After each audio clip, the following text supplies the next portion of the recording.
안녕하세요. 주간 전망대입니다. 미국 연준이 9월 금리 인상을 강력하게 시사하고 나섰습니다. 그래서 우리 한국은행의 향후 행보에도 관심이 집중되고 있는데요. 오늘 주간 전망대는 미국 FOMC 회의 결과 그리고 우리 7월 금통위 의사록을 중심으로 집중 토론해 보도록 하겠습니다.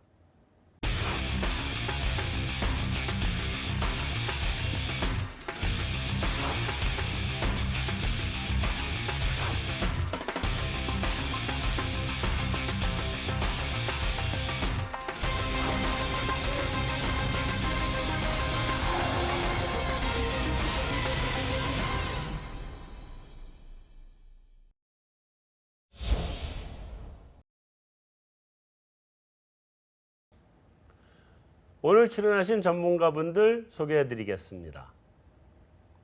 DB금융투자 문홍철 파트장님 나오셨습니다. 안녕하세요. 네, 안녕하십니까. 네, KB증권 김상원 부장님 안녕하세요. 네, 안녕하십니까. 네, LG경제연구원 조용무 박사님 안녕하셨습니까? 네, 안녕하십니까. 네, 신한금융투자 신월 수석연구원님 안녕하셨습니까? 안녕하십니까. 네. 일단 트럼프가 한마디 했잖아요. 네. FOMC 전에, 그죠? 그리고 문우신 장관도 한마디 했어요. 그리고 FOMC가 열렸습니다. 오늘 FOMC 이번에 FOMC 어떻게 보셨는지? 이번에는 기자회견이 따로 없었기 때문에 네. 사람들도 크게 기대는 없었고 네. 다만 이제 9월달에 금리 인상을 할 거라는 게 사람들의 예상이니까 네. 어떤 시그널이 있지 않을까 그런 기대가 좀 있었고요. 네. 근데 한 페이지짜리 성명문을 보면은 성명문의 내용 자체는 기존과 거의 비슷했지만 전반적으로 경기에 대한 자신감이나 현재 평가의 수준이 상당히 강하게 변한 면이 좀 있습니다. 한 차원 더. 그렇게 본다면은 저희들도 한 9월 인상 정도는 그대로 가지 않겠는가 그렇게 보고 있고, 다만 FOMC 전에 이제 트럼프 대통령이나 이제 주로 백악관 관료들이 이제 한마디씩 한 게 있는데, 그러니까 금리 올리는 거에 대해서 좀 부정적으로 그런 내용에 대해서는 성명서에 그렇게 담겨 있지 않은 것 같아요. 현재로서는. 예, 그래서 저희는 백악관 말은 백악관 말이고 일단 현재 경제 2분기 성장률도 워낙 좋았기 때문에 네. 그 정도의 어떤 모멘텀을 반영한 게 아닌가 그렇게 봤습니다. 어떻게 보셨어요? 예, 아마 저희가 그 전에 통화 정책들 방송에서 얘기하면서 네. 아마 트럼프 대통령이 선거 이후에는 또 다시 이제 혹시 약달러 저금리 좋아요 발언을 할 수 있지 않을까라고 저희끼리 얘기를 한 것 같은데요. 네. 생각보다 빨리 이제 그 발언이 나와서 조금 놀랬고요. 그렇죠. 예. 네. 근데 그럼에도 말씀하신 것처럼 사실 그 내용을 성명문에 담기는 좀 어려웠던 것 같고요. 네. 뒤에서도 말씀하시겠지만 이제 연준이 현재 경기를 어떻게 보느냐 이 부분이 시장에 좀 관심이었는데 네. 솔리드를 이제 스트롱으로 바꾸면서 시장에서는 정말 미국 경제에 대해서 연준이 자신감이 충만하구나 그걸 좀 느낀 이번 FOMC가 아니었나 싶습니다. 문우신 장관이 미국 경제가 앞으로 한 4, 5년 동안 3%, 4%대 성장을 계속할 거라고 강력하게 주장을 했잖아요. 네. 근데 이번 성명서에서도 그런 모습이 그대로 담겨 나왔나요? 우선 이번 FOMC는 기자회견도 없는 FOMC고 네. 그리고 연준 이사들을 대상으로 한 서베이 조사 결과도 발표가 안 되는 FOMC니까 네. 말씀들 하셨습니다만 그 스테이트먼트 내용에 상당히 관심이 모아졌던 것 같고요. 네. 그 안에서 스트롱이라고 하는 단어가 여러 번 쓰이면서 미 연준 내부에서도 미국 경기 회복세에 대해서 어느 정도 확신을 보여주는 듯한 그러한 모습을 보여줬던 것 같고요. 그런 면에서 보면은 말씀하신 문우신 장관의 네. 그런 이야기에 미 연준 내부에서도 크게 인식 차가 있는 것 같지는 않고요. 네. FOMC 회의 이전에 있었던 그 연방기금금리 선물 가격에 반영된 확률을 놓고 볼 때 거의 동결은 기정사실화되는 분위기였기 때문에 네. 이러한 성명서 안에 담긴 내용에 대한 해석에 보다 더 관심이 모아지지 않았나 하고 생각이 됩니다. 네. 올해는 FOMC가 우리 갈 길 간다라는 게 7월 FOMC의 주요 시사점이 아닌가라고 보여지고요. 트럼프 대통령 발언 계속 요즘 나오고 있지만 작년부터 견지했었던 연준의 경기 및 물가에 대한 자신감이 한층 더 좀 강화되는 모습이었습니다. 전반적으로 경제활동, 고용, 그리고 가계 소비, 기업 투자에 대해서 다 강한 강하다라고 평가를 하면서 그들의 입장은 뭐 좀 더 갈 것처럼 보여지고요. 또한 물가에 대해서도 2%에 이제 가까이서 움직인다라고 얘기를 했기 때문에 성장과 물가가 올라오는 데에 기반한 통화정책 정상화 경로에는 문제 없다라는 점을 오늘 표명한 것이 아닌가라고 생각하고 있습니다. 근데 이 며칠 전부터 사실은 미국 채권 금리가 며칠 전에 30년짜리가 3% 넘었고 어제 오늘인가는 10년물도 3% 넘었더라고요. 시장이 이번에 금리 동결임에도 불구하고 시장이 지금 미국 경기 낙관론에 대해서 반응을 하고 있는 건가요? 투자 심리 자체가 네. 전반적으로 말씀 주신 부분도 분명히 있겠지만 전반적으로 안전자산 선호 심리에 좀 치중되어 있던 부분이 이제 중립적으로 좀 돌아서는 모습들이 나오고 있습니다. 그리고 달러의 강세 모멘텀도 조금 줄어들면서 네. 뭐 그게 트럼프의 발언이 있든 아니든 간에 전반적으로 금융시장 자체가 좀 한쪽에 쏠림 현상이 있었던 부분이 좀 정상화되는 중립적으로 좀 돌아가는 경향이 있고 네. 그리고 무역 분쟁 이슈가 해소된 것은 전혀 아닙니다만은 그에 대한 시장의 민감도도 조금은 완화되는 것이 아닌가라고 보여집니다. 그렇기 때문에 지난주 초에 지지난주 말에 미 국채 30년물이 3%대를 돌파하고 또한 근 2주 만에 이제 국채 10년물까지 어제 3% 찍고 지금 3% 레벨에서 등락을 보이고 있는데요. 전반적으로는 중립적인 투자 심리가 되면은 일단 미국채 10년물은 3%대에서 공방을 펼칠 가능성이 매우 높다라고 판단합니다. 네. 채권 뭐 수익률 그래프 얘기는 그걸 먼저 아예 새겨내기만 해버릴까요? 지금 네. 그 10년물하고 30년물하고 격차가 좀 벌어졌나요? 거의 한 10bp까지 네. 좁혀져 있었잖아요. 네, 여전히 뭐 절대 레벨상으로는 이제 좁은 상황이고요. 네. 30년물 같은 경우에는 금리가 오를 때마다 특히 장기 투자 기관들의 매수가 꾸준히 있는 것 같습니다. 네. 특히 이제 트레저리도 트레저리지만 이제 스왑 쪽에서는 이제 30년 스왑 쪽은 금리가 또 오를 때마다 40년 스왑을 뭐 이제 채권으로 치면 이제 매수하겠다. 이게 들어오는 쪽들이 이제 계속 있어서 뭐 보통 연기금들일 거예요, 대부분. 그러다 보니까 금리가 물론 사실 미국에서 나온 얘기가 미국 경기가 이렇게 좋고 물가도 꽤 올라오고 있는데 왜 금리가 3%에서 계속 왔다 갔다 하냐? 더 올라야 되는 거 아니냐? 이런 얘기가 실제로 많이 나오고 있고요. 그럼에도 불구하고 30년이 위에서 계속 버티면서 눌러주니까 이 10년짜리도 지금 잘 안 올라가는 모습들이 나타나고 있는 것 같아요. 근데 지금 금리가 네. 3%대를 다 돌파했다고는 하지만 네. 이게 그 장기하고 지금 10년 중기하고 네. 금리 차이가 이렇게 벌어지지 않고 옆으로 그냥 누워 있으면 미국 그 시장에서 네. 장기 미국 경제 성장에 대한 확신은 없는 거라고 봐야 되는 거 아닌가요? 그래서 그 10년, 30년도 그렇고 이제 시장에서 많이 보는 지표가 10년물과 2년물과의 그 금리 차이. 차이지 않습니까? 근데 그건 역시 이제 뭐 금융위기 이후 가장 또 좁혀졌다가 좁혀져 있잖아요. 예, 최근에 이제 뭐 며칠 장기 금리가 조금 올라오면서 약간은 확대가 되었는데 네. 여전히 뭐 좀 좁은 레벨이고요. 네.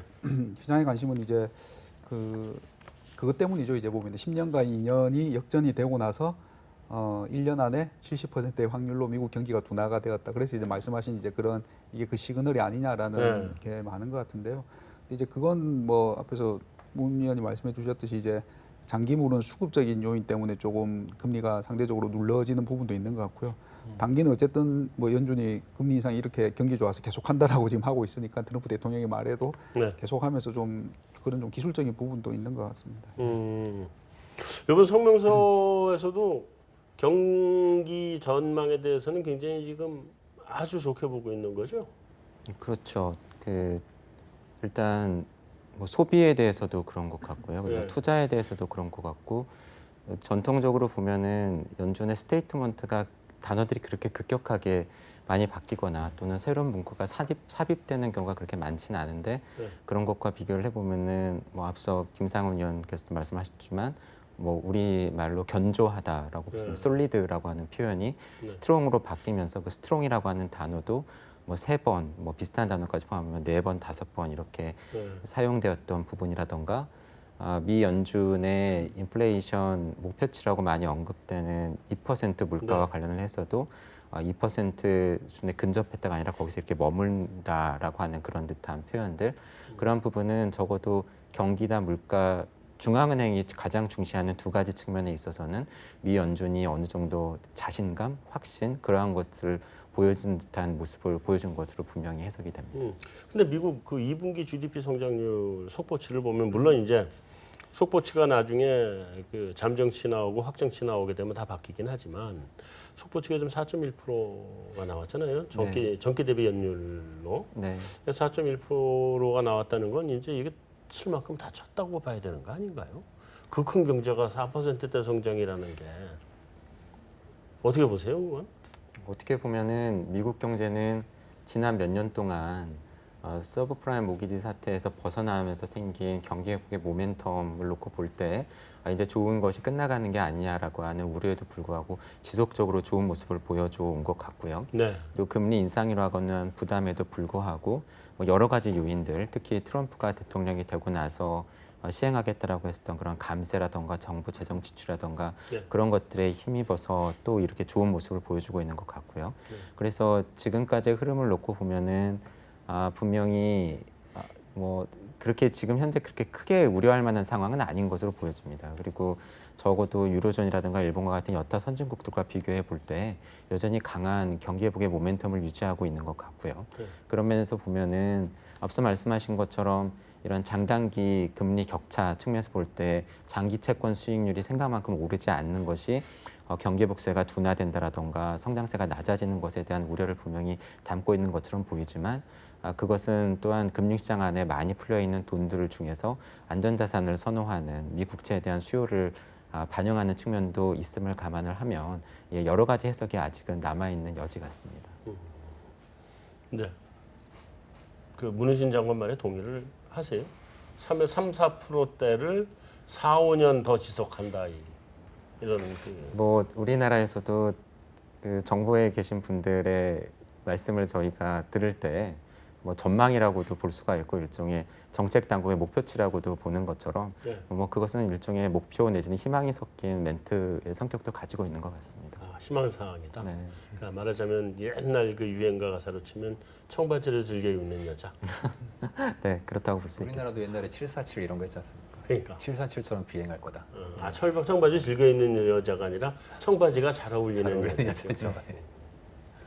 그렇게 봐야 된다. 그러면 지금 실제로는 어느 정도 미국 경제가 어느 정도 갈 거라고 보고 계세요?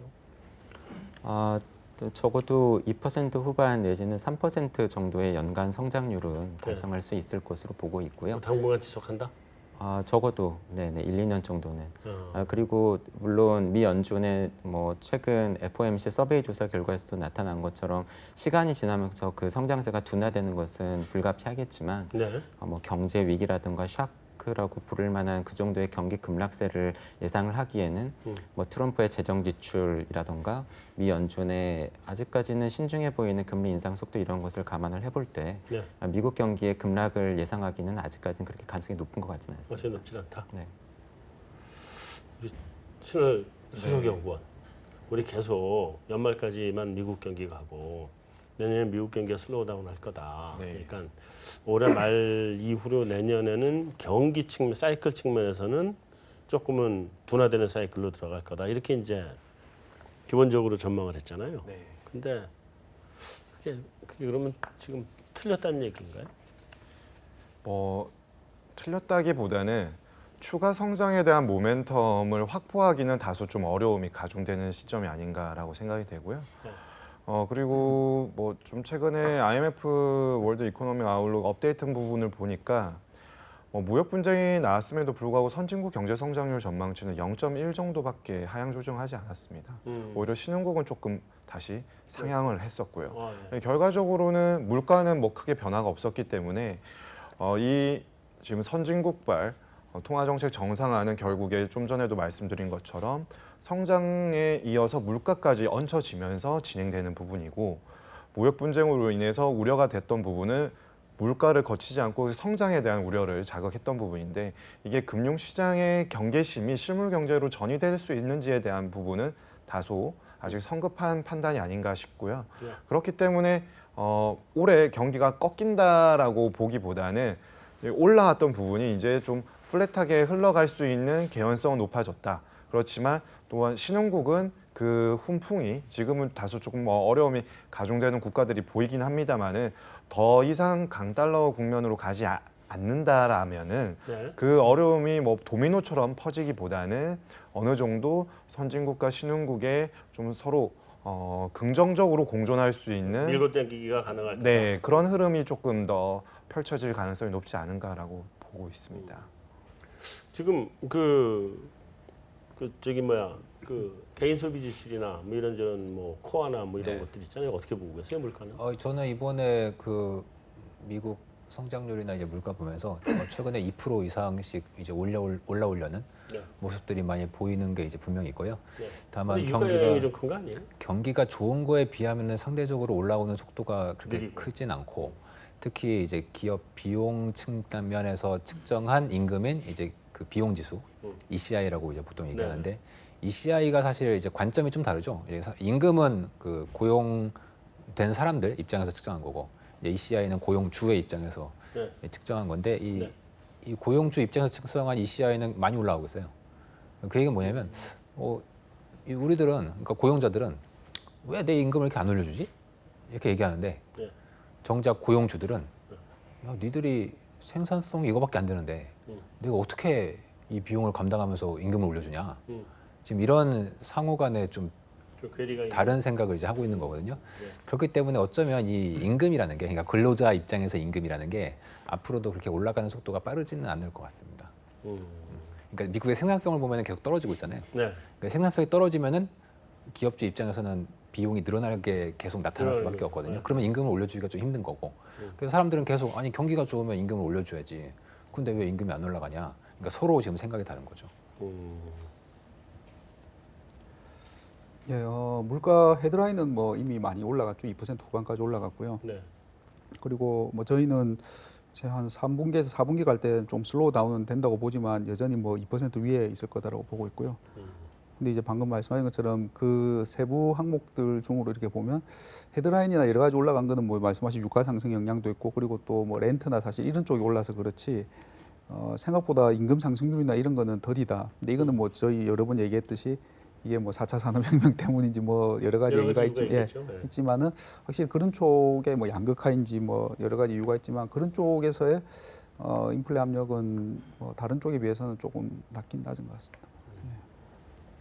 지금 수요 측의 압력은 살아나고 있는 건가요, 미국에서? 수요 견인하는 압력은? 어느 만큼 강한지에 대해서는 해석이 다소 다를 수는 있겠지만 네. 가장 최근에 발표된 6월 미 연준에서 중시한다라고 하는 PC 물가를 놓고 볼 때 네. PC 자체가 전년 대비 2.1, 그리고 에너지나 음식료, 식료품 이런 거 제외한 게 벌써 1.9 이렇게 네. 2% 가까이 왔던 것을 생각을 하면 네. 수요 측의 압력도 어느 정도 있다라고 봐야 될 것 같고요. 네. 그리고 뭐 앞서 여러 가지 말씀들을 해주셨지만 그것과 함께 사실 앞으로 나타날 수 있는 또 다른 미국 쪽에서의 물가 관련된 이슈라고 한다면 중국과 통상 전쟁을 벌이면서 관세를 부과하겠다라고 했는데 네. 아직까지는 그 효과가 뭐 여러 경로나 여러 지표를 통해서 보면은 그렇게 뚜렷한 것 같지는 않은데 그것은 아마 뭐 관세가 부과된 지 얼마 안 된 것도 있을 거고, 관세가 부과됐음에도 불구하고 위안화 가치가 떨어지면서 미국 소비자들이 체감하는 수입 물가가 그렇게 올라가지 않았던 상쇄되는 측면도 있었던 것 같고, 그런 것을 생각을 하면은 물가에 대해서는 분명히 미 연준에서도 신경을 써야 되고 부담을 느끼고 있는 국면인 것은 분명해 보입니다. 네. 자, 이제 주제를 좀 넘어가서 이제 그 무역 분쟁 얘기가 이제 조금씩 얘기가 나오는데, 중국하고 미국 간의 무역 분쟁이 아까 그걸로 인한 성장률 전망치 조정이 별로 없었다, 지금 그 얘기잖아요. 네. 실제로 영향이 별로 없나요? 영향이 없진 않겠죠. 네. 그렇지만 지금 아직 확인하기는 조금 이른 시점이다라고 제가 아직 말씀드려요. 이게 현실화되는 거는 아니다. 네, 뭐 일단 뭐 그 부분에 대해서 정말 공멸로 가고자 한다라면은 뭐 과거 근 200년 동안 있었던 무역 전쟁의 역사를 다 훑어보면은 결국에는 뭐 부정적인 영향이 더 클 수밖에 없는데 네. 지금은 뭐 정치적 이벤트에 조금 더 가까운 정책의 성격이 아닌가라고 판단을 하고 있습니다. 네, 뭐 2분기 무역에서 되게 재미있는 현상들이 좀 있었는데 네. 일단 우리나라 성장률 같은 경우에 2분기에 설비 투자가 부진했던 게 이제 무역 분쟁 우려 때문에 뭐 기업들이 좀 심리가 안 좋았던 영향이 좀 있었던 것 같아요. 네. 근데 미국은 이제 되게 재밌었습니다. 그 보니까 이제 사실 이번 미국 2분기 GDP 나오기 전에 사람들이 다 뭐라고 했냐면 야 이거 무역 분쟁할 거기 때문에 수출이 엄청 늘 거고 따라서 일시적일 거기 때문에 GDP 높게 나와도 이거 별거 아니다. 그런 얘기가 많이 있었어요. 네. 막상 숫자를 까보고서 제가 좀 놀랐던 거는 분명히 수출이 많이 늘었어요. 수출이 굉장히 늘었습니다. 특히 이제 콩 수출이 많이 늘었죠. 근데 그만큼 재고 투자가 이제 감소했거든요. 네. 그 얘기는 뭐냐면은 이제 많이 쌓아놨던 콩을 뭐 쉽게 말해서 콩을 가져다가 이제 빨리 수출을 이제 시켜버린 거죠. 네. 그러다 보니까 이 두 개를 같이 똔똔 시켜버리면 이건 상쇄되고 네. 그럼에도 불구하고 성장률이 4.1%가 나왔다는 거는 소비가 굉장히 좋았다는 얘기입니다. 미국 그렇죠. 소비가. 음. 그래서 분명히 이제 2분기 무역 분쟁에 대한 우려는 이제 이런 식으로 아직 명확한 방향성을 알기는 좀 어렵게 영향을 미쳤지만 네. 우리나라 같은 신흥국에는 좀 악영향을 미쳤고 음. 다만 미국의 수요 측 압력은 분명히 있다고 보는 게 일단 맞는 것 같아요. 근데 그러면 그 지금 미중 그 무역 분쟁 때문에 아직 그 금리 인상이 영향을 받을 국면은 아니다. 예. 그건 좀 더 확인하고 예.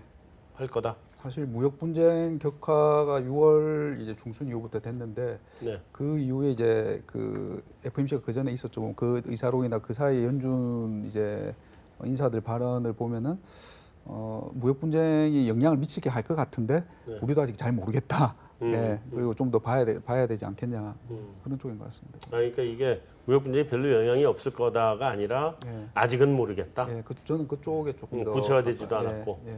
처음에 6월 달쯤에는 아직 확인된 바가 없다라고 했다가 네. 이제는 뭐 7월 정도 되니까 음. 좀 제한적으로 있는 것 같은데 음. 뭐 크게 확인된 바는 없다. 근데 이제 점점 그 이슈가 뭐 계속 시장에 남아 있으니 뭐 트럼프 대통령도 어제 뭐 또 10%에서 25% 올린다고 하고 뭐 그런 상황이니 그 영향력을 이제 점점 제한적으로 말했던 것이 조금씩 확산되는 것 같습니다. 그렇지만 연준에서도 그 영향력을 만약 인정했다라면은 오늘 성명문에서처럼 강한 자신감을 표출하기는 쉽지 않았을 거고요. 네. 아직은 판단하기엔 좀 이른 시점이 아닌가라고 보는 것 같습니다.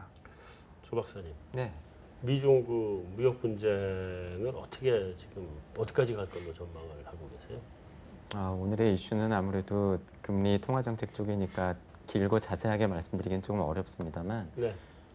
제가 있는 기관에서 예상하기로는 결국 종국적으로는 중국이 미국의 상당 부분 양보하는 네. 그러한 모양새로 타결이 될 것으로 예상을 하고 있고요. 네. 하지만 어차피 이것이 배경을 놓고 보면 정치적인 부분이고 네. 특히 트럼프의 저러한 공세에 대응해야 되는 시진핑으로서는 집권 2기가 시작된 지 얼마 되지 않았고 내부적인 반응, 여론을 고려를 해야 되기 때문에 네. 일방적으로 밀리는 모양새를 보여주기가 쉽지 않기 때문에 지금 나타나고 있는 것처럼 미국이 공격하면 중국이 가능한 선에서 반격하는 모양새를 취하려고 할 것이고 네. 하지만 분명히 아직까지는 정치 군사 외교적인 측면에서 미국에 못 미친다라고 하는 것을 제가 생각하기에는 중국 수뇌부가 분명히 인식하고 있다라고 봅니다.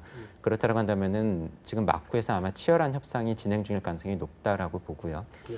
그런 면에서 보면은 어쩌면은 조만간 생각보다 빨리 뭐 중국이 일정 부분 양보를 하면서 이러한 충돌 양상이 진정되거나 타결되는 듯한 모양새가 나타날 수도 있겠지만 네. 사실은 트럼프가 궁극적으로 원하는 것이 무엇인지 아직 명확치 않고 만약에 궁극적으로 원하는 것이 단순히 미국의 무역 수지 적자를 줄이거나 그러한 교역의 불균형을 해소하는 차원이 아니라 궁극적으로 본인의 재선을 노리는 것이라고 한다면 단순히 11월 미국의 중간선거 이러한 것이 분기점이 되는 것이 아니고 앞으로 상당 기간 이러한 양국의 갈등, 미국의 압력이 지속될 가능성이 있지 않나. 그래서 이 이슈는 장기적으로 봐야 된다라고 생각을 하고 있습니다. 장기적으로 봐야 된다. 네. 알겠습니다. 자, 이제 좀 넘어가서 이거 누구한테 물어볼까? 문홍철 파트장. 예. 이 음모론의 가장 아유. 그 통달한. 네, 오늘 박상민도 계신데 이게 음모론 얘기하기가 좀 부끄럽습니다. 네. 뭐 이거 음모론은 아니지만 그 미국의 대통령께서 대놓고 뭐 자기가 열심히 경제를 살리려는 정책을 쓰고 있는데 그렇죠. 저쪽 그 옆에 있는 거기서 자꾸 금리 올려가지고 정책이 무력화돼 가고 있다. 그렇죠. 이렇게 얘기했잖아요. 네. 그건 하지 말란 얘기잖아요. 하지 말란 대놓고. 얘기죠. 네. 실제 백악관 관료들도 비슷한 얘기를 했었고 네. 트럼프가 대놓고 얘기를 했지 않습니까? 네. 인사권자잖아요. 연준 입장에서는 그러니까요. 인사권자가 나서서 가지고 기준금리 올리지 말라고 하는데 뭐 올리지 말라는 얘기는 아니고 천천히 올려라 뭐 이런 얘기일 텐데 네. 그렇게 얘기를 한다면 이 파월 의장을 앉혀놓은 데는 나름대로 이유가 있을 거고 그게 네. 몇 명의 이사들을 또 같이 앉혔지 않습니까? 그럼 그 사람들이 이제 눈치가 당연히 있을 건데 네. 이거 우리도 좀 알아서 하려고 했는데 갑자기 인사권자가 나서가지고 대놓고 저런 얘기 하니까 좀 이 사람들도 되게 난감할 거예요. 네. 다만 저는 이제 연준이 트럼프가 얘기하기 전에 이미 스탠스가 조금 바뀌었다고 봅니다. 어떻게 바뀌었냐면 기존에는 뭐 경제 막 좋으니까 기준금리 막 인상하고 쭉 올리는 쪽으로 이렇게 생각을 하고 있다가 그 트럼프가 그 얘기를 하기 전에 7월 초였던 것 같아요. 그때 파월 의장이 이제 의회에 가서 증언을 좀 한 게 있습니다. 네. 그 증언 내용 중에서 이제 주목할 만한 내용이 한 두 가지 있었는데 첫 번째가 그때 이제 이슈가 됐던 단어가 이제 for now 현재로서는 혹은 뭐 당분간 네. 현재의 통화 정책을 유지한다 이런 얘기였어요. 그때 이제 그럼 for now 잠깐 그럼 나중에 바꿀 수도 있다는 얘기 아니야? 이런 얘기를 시장에서 좀 했습니다. 네. 그 전까지는 뭐 좋으니까 계속 금리 올린다 이런 스탠스였다면 그 for now라는 발언을 기점으로 해서 연준이 향후에 좀 더 유연하게 방향성을 뭐 위든 아래든 더 열어놨을 가능성을 전 좀 더 보고 있고요. 네. 두 번째는 수익률 곡선 내용인데 수익률 곡선 압착에 대해서 굉장히 걱정하는 듯한 발언을 했어요. 네. 현재 장기물 금리가 별로 크게 오르진 않고 있고 네. 기준금리는 계속 올리고 있으니까 수익률 곡선이 축소되고 있는데 네. 이게 어쩌면 미국의 최근의 좋은 성장률이 근본적으로 잠재 성장률이 높아지는 레벨이 아니라 그냥 단순히 뭐 한번 뽕 맞아서 재정 정책, 뭐 세금 감면 네. 이런 걸 한 뽕 맞아서 좋아지는 거 아니냐 이럴 수가 있거든요. 네. 그거에 대한 이제 걱정을 파웰도 하고 있기 때문에 저는 이런 게 이제 종합적으로 한번 믹스가 돼서 8월 말에 또 이제 이 잭슨홀 연설이 있지 않습니까? 네. 그때 아마 연준이 3분 뭐 늦으면 3분기 내라도 향후의 통화 정책에 있어서 금리 인상 속도를 좀 늦추려는 뉘앙스나 시그널을 주지 않을까 하는 강한 의심을 전 좀 하고 있어요. 네. 이제 저는 증권 시장의 관점이고요. 네, 음모론 관점이고 연구업계 이 관점은 어떤 관점인가요? 뭐 미국 트럼프 대통령의 그런 발언에 대한 아마 미 네. 연준 의장 뭐 그런 반응을 물어보시는 것 같고요. 네. 일단 저는 아직까지는 이런 방향 선회에 대한 것을 잘 느끼지는 못하겠고요. 네. 뭐 오늘 스테이트먼트에서 나온 것처럼 아직까지는 발표되고 있는 지표들에 충실한 스테이트먼트 문구 그리고 그것에 부합되는 듯한 서베이 조사 결과 이런 네. 것들을 보여주고 있는 것 같고 네. 하지만 뭐 조금 전에도 저희가 이야기를 했습니다만 미중 통상 갈등이 쉽사리 조기에 진정되지 않을 가능성이 있고 더욱더 갈등이 격화될 가능성이 있고 지금까지는 위안화 약세 때문에 다소 상쇄되었던 미국의 수입 물가 상승이 미국의 인플레에 영향을 줄 우려 또는 이러한 통상 갈등으로 인해서 미국 기업들의 투자라던가 그런 부분에 문제가 생길 가능성 그러한 것들에 대해서 미 연준이 우려를 하고 있다라고 한다면 사실은 그러한 부분을 이유로 들어서 향후 미 연준의 금리 인상 속도에 이것을 반영을 할 여지는 저희가 조금 더 지켜봐야 될 부분인 것 같고요. 네. 아직까지는 그래도 파월 의장이 미 연준의 독립성을 유지한 듯한 스탠스를 유지를 하려고 노력을 하고 있는 것 같고 하지만 저희가 뭐 사실 올해 3월에 경험을 했습니다만 미 연준 의장이 교체되고 나서 과거 미 연준 또는 미국 금융시장의 패턴을 보면은 새로 취임한 미 연준 의장이 어떤 사람인지 어떤 성향인지 그리고 그 사람이 하는 말을 어떻게 받아들여야 되는지 그러한 것에 대해서 금융시장에 적응하는 데 분명히 시간이 걸리고 그러면서 저희가 아직까지 파월 의장에 대해서 뭐 우리 금융시장에는 글로벌 금융시장에도 명확하게 아직 다 파악을 했다고 생각하지는 않고요. 네. 그런 면에서 앞으로 거기에 대해서 저희가 또는 금융시장에 적응하는 과정에서 예상과 다르네. 그리고 아까 문 위원께서 말씀하신 것처럼 저렇게도 말을 바꾸거나 뒤집을 수 있구나라고 이러한 판단이 달라지는 순간 금융시장에서는 변수들이 반응할 여지는 충분히 있지 않나고 생각이 됩니다. 네, 자 이제 마지막으로 제일 중요한 질문. 신월연구원, 네. 신월수석연구원 미안한데 괜찮습니다. 그것 때문에 계속 여러 번 NG를 내가지고. 자, 경영금리 네. 얼마로 보는 거예요, 미국 연준은? 3% 초중반인 것 같습니다. 지금 중반까지 갔어요? 한 3.25 내외. 3.1가 네. 3.0에서 3.25 내외 요 사이 지금 보는 거 아닌가요? 네, 지금 뭐 장기 전망치는 2.875로 올해 12bp 정도 상향을 했는데 네. 이 트럼프 대통령이 취임한 이후에 더 떨어지지 않고 있습니다. 네. 2.75까지 떨어졌던 것이 3.0 갔다가 다시 뭐 2.75 갔다가 2.875로 섰는데 아무래도 지금 뭐 이번에 성장률 그리고 향후에 또 재정 확장 정책이 반영이 된다라면은 기대 인플레가 좀 더 올라갈 수 있고 전반적으로는 아무래도 좀 방향성은 조금 위인데 가파르게 올라가기에는 뭐 트럼프 대통령의 그런 강한 비판적 발언, 네. 뭐 그 진위는 잘 모르겠습니다만은 그런 부분 봤을 때 3% 초중반의 형성이 되지 않을까 싶습니다. 근데 다만 연구 기관들마다 이제 실질 중립 금리나 테일러를 해서 산출한 부분은 또 뭐 거의 4% 후반까지 형성이 되었기 때문에 정확하게 뭐 그 관점마다 그 판단하는 주체들마다 조금 아직은 상이한 것 같은데 현재 뭐 저희가 공식적으로 얘기하기에는 연준의 장기 금리 전망치의 향후 추이를 바라보는 게 가장 적절하지 않은가라고 생각됩니다. 김상원 부장, 그 지금 아까 그 우리 문홍철 위원이 파트장이 얘기했던 것처럼 그 만약에 지금 미국의 현재 성장률이 미국의 그러니까 그 적정 성장률, 그 잠재 성장률을 웃돌고 있는 거고 이 잠재 성장률이 올라온 게 아니다.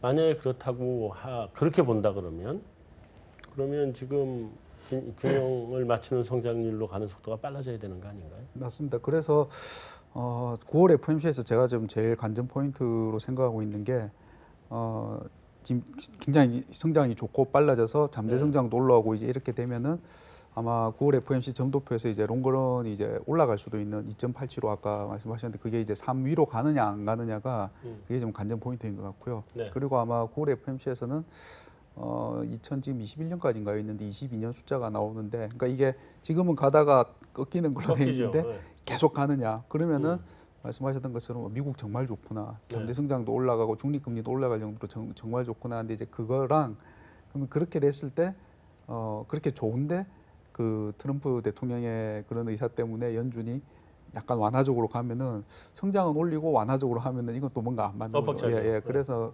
아니면 이제 그걸 정말 좋은데 뭐 유지를 한다 그러면은 좋은데 유지하는 건 오히려 완화적으로 해석될 수도 있고. 예. 네. 그래서 그 부분이 제일 좀 9월 FOMC에서는 저희는 좀 주목을 하고 있습니다.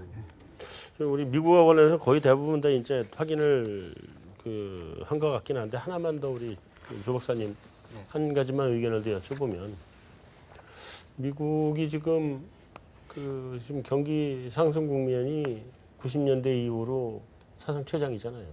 90년대가 이제 10년 120개월 확장을 했고 이번이 지금 거의 한 110개월 가까이 오지 않았나 싶은데 거기다가 지금 성장률은 막 무섭게 나오잖아요. 이 버블을 지금 그냥 쌓아가지고 가고 있는 과정 아닌가요? 사실 일을 하면서 제일 어려운 게 버블에 관한 질문을 받을 텐데요. 네. 예전에 그쪽에 관해서 저 나름대로 리서치를 한 적도 있고 한데 제가 내린 제 나름의 결론은 사실은 버블은 꺼져봐야 버블인 줄 알고 꺼지지 않으면 그건 사실은 버블이 아닌 것 같습니다. 네, 그래서 아직은 버블이 아니다. 그런 면에서 보면 네. 말씀하신 것처럼 미국 경제 지금 좋죠. 그리고 상당히 오랫동안 좋았고요. 그럼에도 불구하고 미 행정부, 미국 트럼프 하고 있는 저런 정부 재정 지출 확대라든가 감세 같은 것은 어떻게 보면은 지금 잘 달리고 있는 자동차의 악셀을 더 밟아서 가속을 더 내는 네. 그러한 국면이고 그러한 상황에서 어떻게 보면은 중앙은행의 독립성을 고려하지 않더라도 물가를 분명히 중시해야 되는 미 연준으로서는 거기에 대해서 대응해야 되는 필요성을 많이 느끼게 될 가능성이 있는 것 같고요. 네. 그런 면에서 미국 경제 측면만 보면은 이것이 버블일 수 있겠지만 글로벌한 측면에서 보면은 사실은 조금 다른 시각으로 볼 필요가 있는데 여타 국가들에 비해서 미국 경제가 유난히 좋고 네. 그러한 가운데서 미국 경제가 더 좋도록 재정 지출이 시행되고 있고 거기에 대해서 미 연준이 금리 인상으로 대응을 하고 달러화 가치가 강해지고 그것은 사실은 과거 오랜 경험을 놓고 볼 때 상당히 신흥국들이 어려움을 겪었던 시기와 그렇죠. 겹쳐지는 상황인 것 같습니다. 네. 그런 면에서 보면은 금융시장에서는 버블에 대해서 걱정을 할 수 있겠지만 그것을 사실은 뒤집어 보면은 그러한 버블이 급격히 조정되거나 또는 이미 나타나고 있지만 경제적으로 취약한 신흥국들이 어려움을 겪을 가능성 그만큼 더 높아질 개연성을 내포하고 있는 상황이 아닌가 하고 생각이 됩니다. 잘 알겠습니다. 이제 한국은행 금통위 의사록으로 넘어가 보죠. 일단 이번에 금통위 의사록을 보면 네.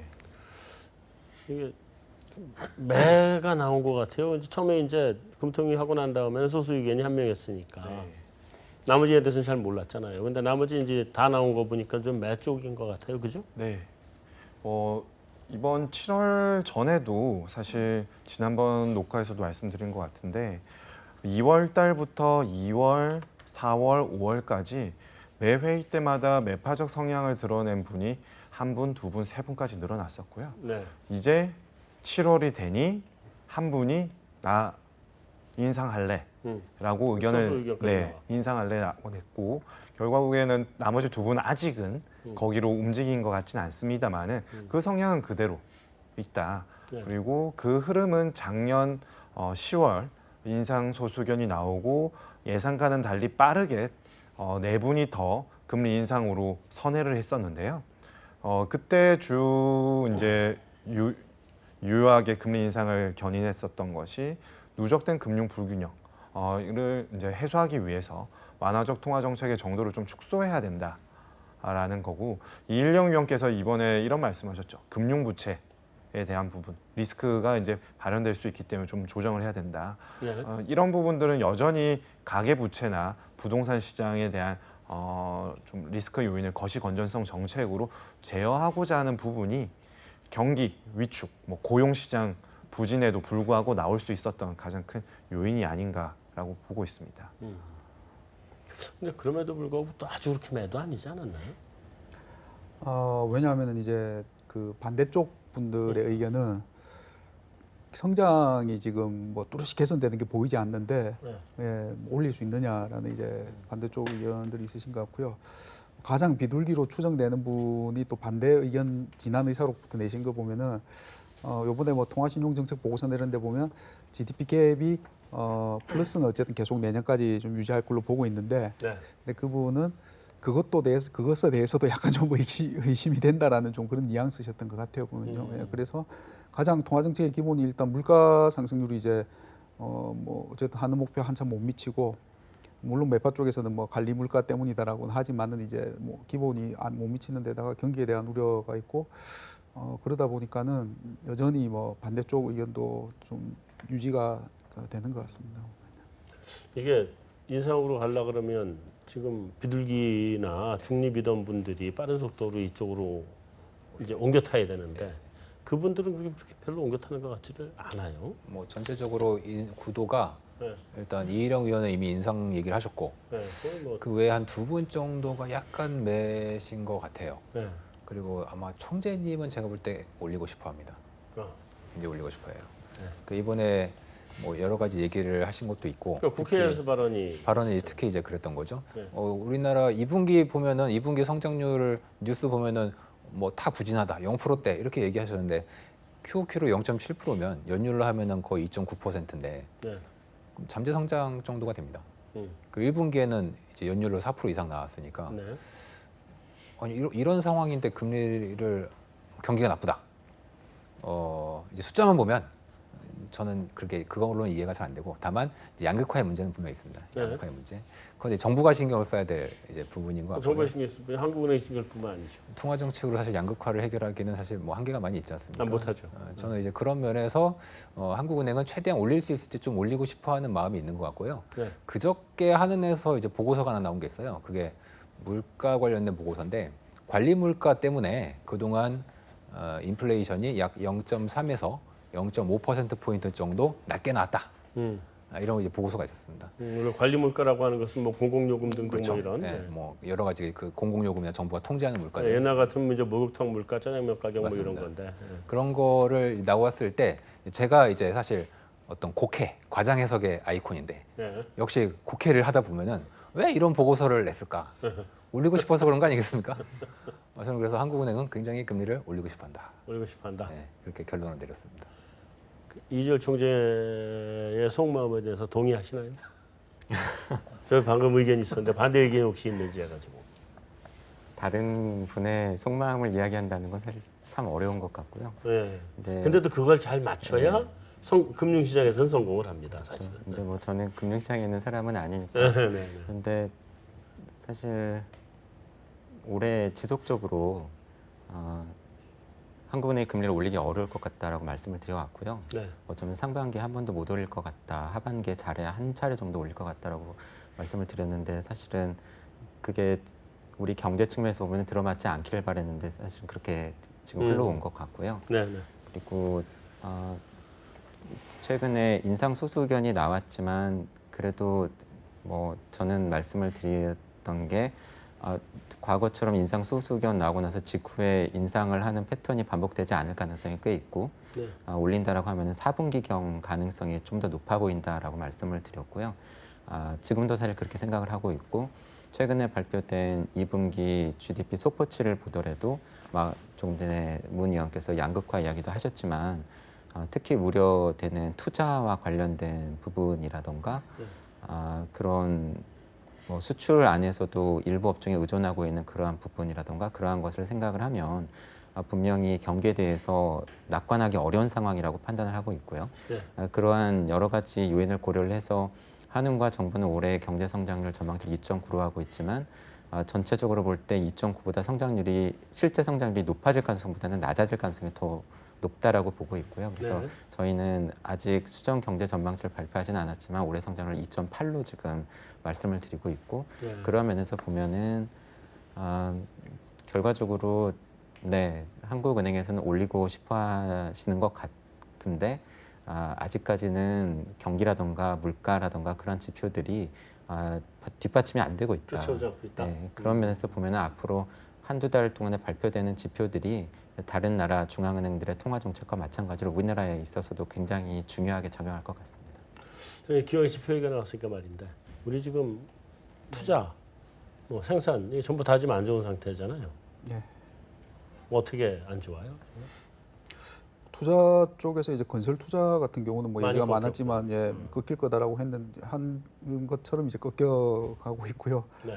설비 투자가 지금 하는 이번에 수정 전망치에 보니까 설비 투자를 저희 예상이나 시장 예상보다 오히려 더 많이 낮춘 것 같더라고요. 이제 보니까 예, 그래서 그렇고 내수 소비도 쪽도 증가가 뭐 거의 안 되는 것 같고 이렇게 되면 이제 결국 뭐 예전처럼 한국은 믿을 건 수출밖에 없구나 이제 이렇게 되는데 네. 그거는 저희가 컨트롤하기가 어려운 부분이다 그렇죠. 보니까 예. 이번에도 수출도 사실은 반도체배를 제외하고 나면 뭐 0. 몇 프로? 예. 그거밖에 안 되는 거 아니에요? 사상 최대 수출액이라고 얘기는 하지만. 예, 금액으로는 그렇는데 네. 그리고 이게 이제 뭐 다 아시는 이제 무역 분쟁에 따라서 또 그 방향성이 좀 예, 달라질 수 예, 있는 맞죠. 변수가 예. 좀 있습니다. 이 경기 부진 장기화 된다고 보세요? 아니면 뭐 이제 경기가 꺾인 것 같다는 데는 대충 다 의견을 동의하는 것 같은데 이게 이제 사이클이 아주 단기 사이클로 해서 그 소위 그 투자 사이클이죠. 그 재고 사이클이죠. 재고 투자 사이클. 이걸로 해서 잠깐 갔다가 하는 건지 아니면 그거보다 좀 더 길게 갈 건지 뭐 어떤 관점을 가지고 있어요? 일단 뭐 우리 경제의 특징이라고 할 수 있는 게 저성장 저물가였는데 네. 작년에 좀 유독 예상보다 반도체 중심으로 IT가 좀 좋았던 것 같습니다. 네.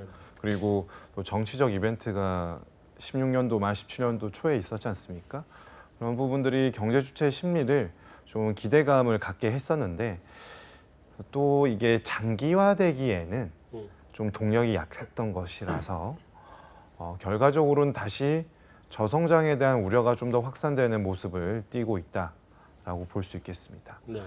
다만 이제 글로벌 경제, 특히 선진국발 경제 성장세가 좀 두드러진 데 반해서 우리도 좀 어느 정도 그 흐름에 동참하고자 했지 않습니까? 근데 뭐 각종 대내외 불확실성 요인으로 인해서 그를 좀 잘 활용하기에는 좀 어려움이 좀 여러 가지로 있는 것이 아닌가라고 생각이 되고요. 그렇기 때문에 이런 부분들이 해소가 되지 않는다라면은 그냥 밋밋하게 그냥 꾸준히 위를 쳐다보기보다는 앞 그냥 수평 또는 조금 완만하게 슬라이딩 다운되는 모습을 나타낼 가능성이 그래도 좀 더 높지 않은가라고 생각이 됩니다. 조 박사님, 네. 뭐 다른 요인들은 다 제거를 하고요. 뭐 그냥 다른 요인들은 다 똑같다고 전제를 해놓고 보면 우리가 작년에 이제 생산 가능 인구가 피크를 쳤잖아요. 네. 올해부터 이제 감소 국면으로 들어가고 앞으로 이제 계속 감소해 갈 텐데 제가 언젠가 뭐 계산해 봤더니 가장 최근에 태어난 아이들이니까 한 30년 뭐 이렇게 2060년까지 30년도 더 많아요. 2050년, 60년이니까 연간 한 0.5% 포인트 정도 성장률 깎아먹는 요인이 인구에서 오더라고요. 네. 이게 지금 시작되는 거 아닌가요? 그렇죠. 사실 한 본부장님께서도 질문을 주셨던 장기 성장, 네. 여력, 잠재 성장률 이런 것을 놓고 볼 때 해리덴트 같은 경제학자가 뭐 많이 하는 네. 방식이지만 그 나라의 인구 변화, 그 경제 안에서의 생산 가능 인구 변화 이러한 것들을 가지고서 사실은 전망들을 많이 하고 계신 게 사실은 인구적인 측면이 어떻게 보면은 장기 경제 전망의 출발점이라고 볼 수가 있고 네. 이미 일본은 그런 면에서 상당 부분 지금 불이익을 보고 있는 셈이고요. 네. 어떻게 보면 우리나라는 그것보다도 변화 속도가 더 빠른 상황이고 네. 만약에 그렇다라고 한다면은 인구에서 되지 않는다라고 한다면 경제학에서 이야기하는 것처럼 돈의 힘으로 될 수 있을 것인가. 근데 이미 우리나라 같은 경우에는 돈도 많은 상황이고 그렇죠. 설비 자동화도 어느 나라에 못지않게 많이 되어 있는 상황이고 돈의 힘만으로도 쉽지 않은 상황이고 그렇다라고 한다면은 그것을 이제 뛰어넘을 수 있는 뭐 소위 이야기하는 멀티팩터 프로덕티비티라던가 네네. 생산성 향상이라던가 그러한 것들을 어느 만큼 할 수 있을 것인가. 그런데 보면은 R&D 투자 측면에서라던가 혁신 측면에서 보면 우리나라가 그동안 많이 안 해온 게 아니거든요. 그렇다면 우리가 할 수 있는 여지가 과연 어디에 있을까? 그런 것 때문에 지금 정부도 그렇고 많은 분들이 규제 혁신이라던가 어떤 제도 변화라던가 이러한 것들을 통해서 무언가를 끄집어내지 않으면 안 되는 그런 상황이 아닌가 하고 생각이 됩니다. 네. 그러면 어쨌든 장기 부진으로 갈 수 있는 요소는 시작이 됐다. 우선 단기적으로 볼 때 뭐 한국은행도 그렇고 심지어 정부조차도 올해 성장을 보다도 내년 성장률 전망을 일단 낮게 보고 있고 네. 단기적으로 그렇게 보는 것뿐만 아니라 장기적으로 볼 때도 인구 측면에서 디스어드밴티지가 나타나고 있고 그러한 것을 반전시킬 만한 무엇을 우리가 지금 뚜렷이 발견할 수가 있는가. 네. 가령 반도체나 석유화학과 같이 지금 수출을 이끌고 있는 일부 업종들 제외하고서 미국이나 유럽이나 일본과 같은 국가들에서 대두되고 있는 것처럼 미래 수종 산업으로 각광받고 있는 산업에서 우리들이 무언가를 지금 뚜렷이 지금 장점이나 강점을 드러내고 있는가 사실 쉽지 않은 것 같고요. 인구 측면에서 상황을 반전시키기는 더 어려운 것 같고 그런 면에서 보면은 아직까지는 반전의 계기가 잘 보이지 않는다라고 말씀드려야 될 것 같습니다. 네, 뭐 어쨌든 이게 우리 굉장히 아주 장기 우리 경제까지 이제 얘기를 해봤는데 우리 신월연구원때 제일 중요한 마지막 안고입니다. 제일 마지막 안고. 일단 앞으로 그 우리 금통이 3번 남았죠? 네, 금년 3번 남았습니다. 8월, 10월, 10월, 11월. 네. 그러니까 8번이니까 항상 헷갈리더라고 난. 하여튼 8월, 10월, 11월. 네. 일단 두 가지요. 간단하게 해서 쫙 한번 돌아가 주세요. 일단 8월 금리 인상이 있는지 없는지. 네. 그다음에 뭐 8월 금리 있는지 없는지보다도 연말까지 해서 금리 인상이 있는지 없는지. 그다음에 있으면 몇 월인지. 네. 그럼 8월이 있는지 없는지는 자동으로 결과가 나오는 거잖아요. 그죠? 네. 일단 뭐 칼은 뺐으니까 금리 인상은 올해 다시 한 번 더 할 거고요. 할 것 같다. 예. 시점은 8월보다는 10월. 10월이 될 가능성이 높다라고 보고 있습니다. 성장과 이런 부분에 대한 좀 우려가 조금 시장에 대한 우려가 조금 더 완화돼야 되는데 지금 전반적으로 주체들의 심리가 굉장히 위축되어 있거든요. 그리고 이제 매파적 작년과는 달리 성장률 전망치를 올렸을 때 소수견이 나온 것과 이번에는 하향되었을 때 나왔기 때문에 조금 시간이 걸린다고 보입니다. 어제 짧게만 말씀드리면 되게 재밌는 다큐멘터리를 봤는데 네. 매가 새끼에서 아래서 보여서 새끼에서 어른의 성체가 되는 거였는데요. 매가 첫 날개짓을 할 때 비둘기가 아니라 갈매기가 공격을 하더라고요. 저는 매가 그렇게 공격을 당한 건 처음 봤습니다. 그렇기 때문에 바로 이번 8월에 네. 매파적 성향을 의 표출을 될 가능성 한 분 말고는 그렇게 되기는 좀 어렵다. 아직 여러 가지 요인들이 비둘기에 좀 무게 중심을 실어주는 시점이다라고 보고 있습니다. 알겠습니다. 그래서 한번 그래도 올린다. 그리고 10월이 될 것 같다. 네. 네, 돌아가면서 이렇게입니다. 지금. 네. 앞서 말씀드렸지만 지금 우리 수출 부문에서 가장 큰 대외 불확실성 요인으로 언급되고 있는 미중 무역 갈등이 조기에 아주 드라마틱하게 진정되는 상황 반전이 이루어지지 않는다라고 한다면 네. 또는 고용이라던가 우리 매크로 지표에서 아주 서프라이즈한 어떤 지표가 발표되지 않는다라고 한다면 네. 바로 다음번 금통위에서 인상을 하기는 부담스럽다라고 생각을 하고 있고요. 네. 앞서 말씀드린 것처럼 4분기에 한 번 정도 금리 인상이 가능하다. 그렇다라고 한다면 그것은 10월 가능성이 상대적으로 높지 않나 하고 전망하고 있습니다. 알겠습니다. 지금 두 분이 같은 의견을 보여주시고. 예, 저희도 하긴 하는데 10월 보고 있습니다. 가장 큰 근거는 지금보다는 그때 뭐 성장은 모르겠고요. 근데 지금보다 그때 물가는 좀 더 높아져 있을 것 같거든요. 보면. 날씨가 더운 것도 있고 뭐 원화도 약하고 유가도 어쨌든 좀 올라오고 해서 뭐 9월에 추석도 있고 해서 그래서 이제 물가가 그나마 한은에 좀 비비런덕이 되지 않을까 싶습니다. 추석은 지나고 올리겠네. 이 추석이 좀 일찍 와서. 예. 여기 지금 세 분 다 한 번은 올릴 것 같다라는 기본적인 입장이잖아요. 못 올린다. 없어요 혹시? 저희는 얼마 안 되는 8월 인상론입니다. 오, 예, 아예 못 올린다는 거 8월이네. 네, 8월입니다. 예, 예. 뭐 아까 저는 아까 말씀드리면서 이제 한은 총재님과 한은은 금리 인상의 시그널링을 전 충분히 했다고 이미 생각을 하고 있고 예. 아까 양극화는 중앙은행이 할 수 없다고 말씀드렸지 않습니까? 네. 정부가 해야 될 일인데 근데 진짜 중앙은행이 양극화를 대처하겠다.